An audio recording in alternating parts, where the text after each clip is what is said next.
Buenas noches, doctoras y estimados compañeros. Nosotros somos el grupo número 2 y les vamos a hablar sobre una problemática emergente que nos está afectando en la actualidad, que es la contaminación del suelo.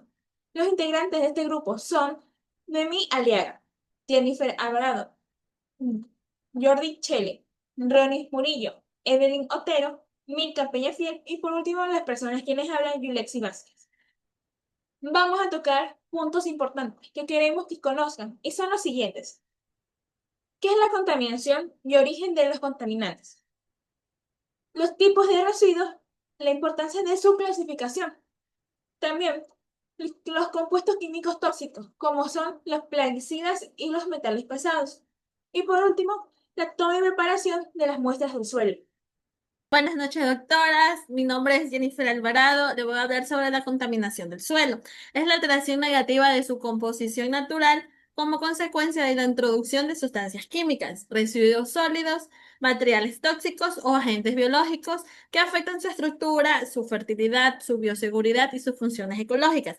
Este tipo de contaminación no solo perjudica el suelo en sí, sino que también representa un riesgo para la salud humana.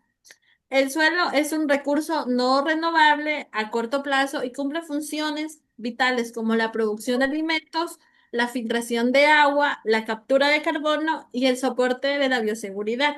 Cuando se contamina estas funciones se ven gravemente comprometidas. Le voy a hablar sobre dos ejemplos.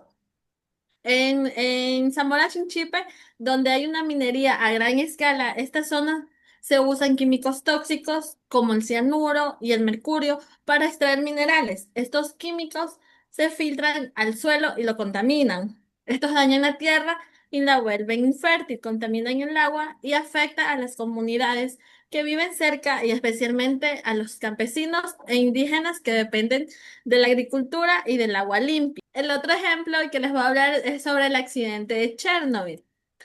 Este de aquí ocurrió en el año de 1986, donde grandes cantidades de radioisótopos como el cesio-137 y el estroncio-90 se depositaron en el suelo alrededor de la planta nuclear. Estos elementos penetraron profundamente en el suelo, permanecen activos durante décadas, afectando a la fertilidad del suelo, a la cadena alimenticia, al agua subterránea e incluso sigue contaminado y no se puede habitar ni cultivar en él. Buenas tardes, profesora. Mi nombre es Evelyn Otero. Yo les voy a hablar sobre el origen de la contaminación del suelo.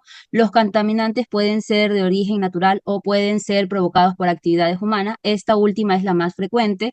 Uno de los factores principales es la agricultura intensiva que utiliza fertilizantes, pesticidas, herbicidas en exceso, generando sustancias tóxicas que afectan a cultivos, microorganismos y aguas subterráneas. También la actividad industrial y minera tienen un fuerte impacto. La industria liberan metales pesados, solventes, aceites usados y otras sustancias peligrosas que modifican el equilibrio químico y biológico del suelo. En la minería, residuos como metales como el plomo o mercurio se infiltran en la tierra. Soy Mirka Peñafiel. Hoy les hablaré sobre los tipos de residuos. Primero es importante entender que los residuos son todos aquellos materiales que desechamos después de usarlo, dependiendo según su origen, su composición y su nivel de peligrosidad. Además, se clasifican en diferentes tipos y cada uno tiene un impacto distinto en el ambiente. Como primero tenemos los residuos domésticos o urbanos, son aquellos que generamos en el hogar, como restos orgánicos, papel, cartón, botella, latas, entre otros. Cuando estos residuos se acumulan sin control, se descomponen y generan lo que son lixiviados, que son líquidos tóxicos que se infiltran en el suelo, contaminándolo y dañando su fertilidad. También tenemos lo que son los residuos industriales. Estas provienen de las actividades productivas de fábricas y empresas, que suelen contener metales pesados, además aceites usados y solventes. Estos contaminantes provocan lo que son toxicidad crónica en el suelo y alteran su equilibrio químico, afectando así lo que son los cultivos y organismos que viven en él. También tenemos lo que son los residuos hospitalarios. Estos incluyen gasas, guantes, jeringas, medicamentos caducados y muestras biológicas. Estas son peligrosas porque pueden contener microorganismos patógenos, sustancias químicas o radiactivas que perjudican la biodiversidad y alteran lo que es la calidad del suelo. Bueno, también tenemos los residuos químicos, que son como fertilizantes, pesticidas, productos de limpiezas y pinturas. Estos residuos contienen compuestos tóxicos y pueden permanecer en el ambiente por largo tiempo, contaminando el suelo y afectando su fertilidad. En los residuos orgánicos son restos de alimentos, como hojas, cáscaras y otros materiales de origen vegetal. Si se acumula en exceso, estos generan lo que son malos olores y además contraen plagas. Sin embargo, pueden aprovecharse mediante compostajes que los transforma en un abono natural. También tenemos lo que son los residuos peligrosos. Estos en los que incluyen pilas, pinturas, solventes, productos corrosivos o tóxicos. Estos residuos son altamente contaminantes ya que pueden afectar al aire, al agua y también al suelo, generando así un impacto ambiental grave y duradero si no se maneja con cuidado. Y por último tenemos lo que son los residuos biodegradables, que son de origen vegetal o animal. Estos pueden descomponerse naturalmente y aprovecharse como compost, pero si no se separa correctamente, también generan lo que son contaminación y lixiviados. Hola, mi nombre es Ronnie Murillo y yo les voy a hablar un poco sobre la importancia de la clasificación de residuos. Eh, Antes que todo, quiero recalcar que clasificar correctamente los residuos es clave para proteger no solamente el suelo, sino nuestro bienestar y salud, reducir la contaminación y lograr una gestión ambiental sostenible. Ahora les mostraré una pequeña tabla en donde tengo varios aspectos en los que quiero enfatizar. ¿Por qué es importante la clasificación del suelo, la clasificación de residuos del suelo? Es un recurso vital para la vida y producción de alimentos que actualmente se ve amenazado por el mal manejo de residuos. En cuanto a la clasificación de residuos, ya sabemos que son clasificados según su origen. Aquí tenemos como los orgánicos, inorgánicos, peligrosos, sanitarios. Ya. En tratamientos específicos ya conocemos lo que es el reciclaje, compostaje, también tenemos el confinamiento especial e incineración controlada. Los beneficios de clasificar son mejorar la eficiencia en la recolección, reducir los residuos peligrosos, facilitar la reutilización y evitar la contaminación cruzada. También quiero enfatizar en la educación y normativa, ya que con la educación ambiental promovemos hábitos responsables, mientras que las regulaciones exigen a las industrias un manejo adecuado de sus residuos. En cuanto al impacto positivo, encontramos políticas claras en la gestión de residuos que han demostrado reducir significativamente la contaminación del suelo. Soy Noemí Aliaga, yo les voy a hablar sobre plaguicidas. Bueno, los plaguicidas son sustancias químicas empleadas en la agricultura moderna para controlar plagas, enfermedades y malezas. Su uso indiscriminado y sin control técnico ha provocado graves problemas de contaminación en los suelos agrícolas. Los grupos más relevantes por su toxicidad y persistencia ambiental se encuentran los plaguicidas órganos clorados y órganos fosforados. Los órganos clorados como el DDT, el lindano, la aldrina y la dialdrina son compuestos altamente persistentes. Se caracterizan por su capacidad de bioacumulación, su baja solubilidad en agua, su elevada estabilidad química y estos forman efectos que se encuentran como en las alteraciones endocrinas, la inmunosupresión, la neurotoxicidad, la carnogenicidad. Bueno, los órganos fosforados, estos como el clorpirifos, la malatión y la diacinón son menos persistentes que los órganos clorados. Presentan alta toxicidad aguda. Su mecanismo de acción consiste en la inhibición de la enzima acetilcolinesterasa. Esta afecta la transmisión del impulso nervioso. Sus síntomas son como náuseas, mareos, parálisis respiratorias, muertes en casos de exposición elevada. Un ejemplo del impacto de estos plaguicidas en el suelo se dio en Quibor, Venezuela. Se realizaron estudios que estos plaguicidas se encontraban en los cultivos de la cebolla. Hallaron residuos de herbicidas organoclorados como el butaclor y residuos del insecticida organofosforados como el clorpirifos. Hola, soy Jordi Chele con el tema metales pesados. Los metales pesados representan una de las amenazas más persistentes y peligrosas en la salud humana. Tenemos como por ejemplo el plomo. El plomo se extrae principalmente durante la explotación minera de minerales sulfurados como la galena y normalmente se utilizan estas en minería de cielos abiertos. Ingresa al suelo mediante esta extracción por polvos y residuos mineros que llegan al suelo y normalmente contaminan el aire cercano. Además, la fundición de estos minerales emite unas partículas que depositan al suelo por deposición atmosférica seca o húmeda. Por otra parte, tenemos efectos en la salud humana, que es el saturnismo, daño neurológico en niños y retraso cognitivo. El mercurio. El mercurio cae solo por la minería artesanal y de pequeñas escalas, especialmente en la extracción del oro y la quema de carbón.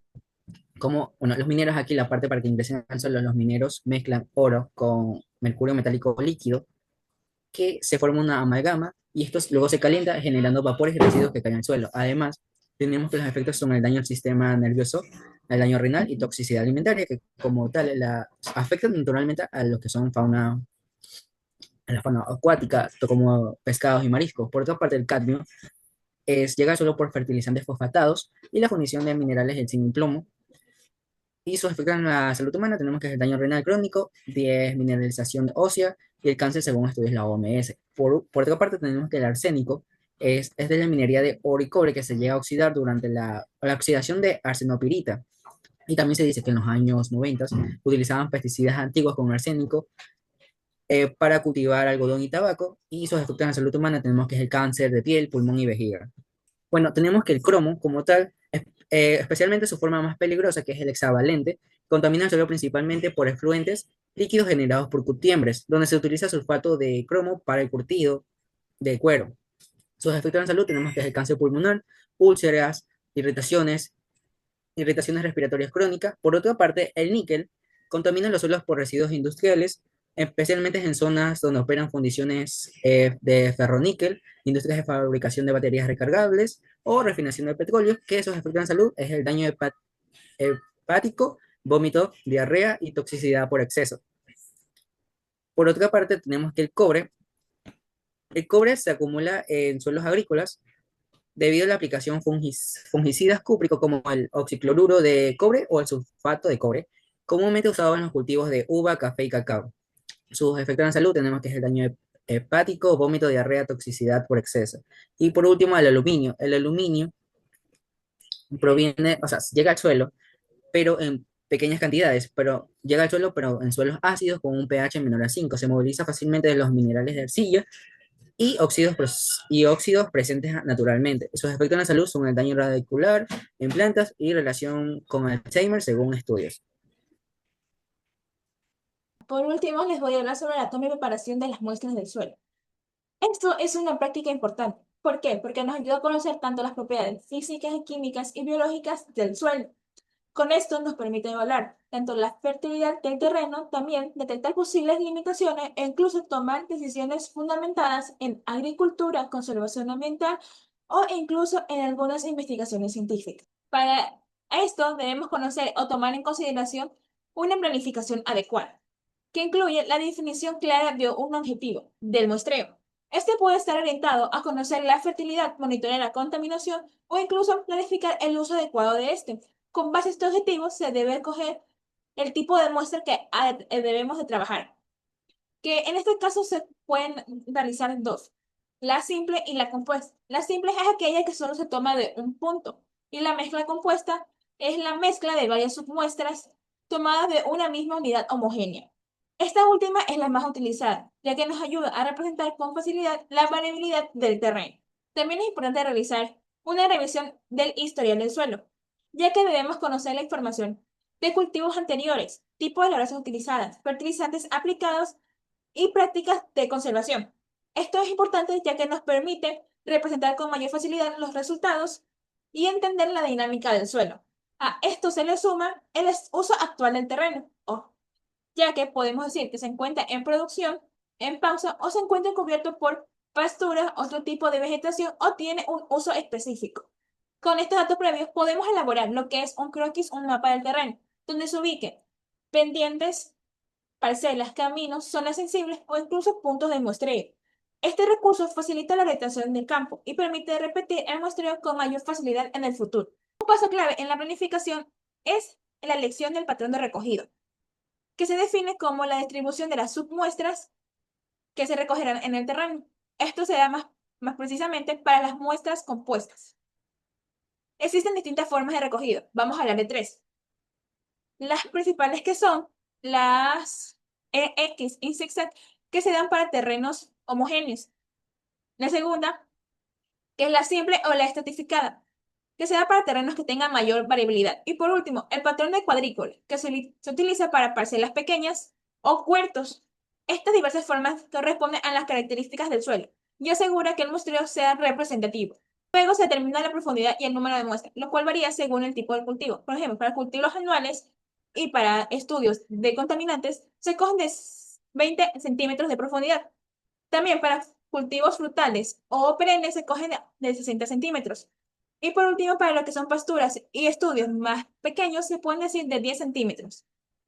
Durante este muestreo se emplean herramientas como son palas, palines, barretas, bolsas plásticas identificadas, cinta metálica, GPS, baldes y lonas limpias. Para la preparación final, se mezclan bien las submuestras en una lona limpia. Se elimina piedras y residuos grandes. Se toma aproximadamente medio kilo y se la coloca en doble funda, que esté limpia y bien rotulada. Una buena planificación y ejecución de este método nos puede garantizar resultados confiables, precisos y útiles para tomar las mejores decisiones sobre ese suelo. Gracias.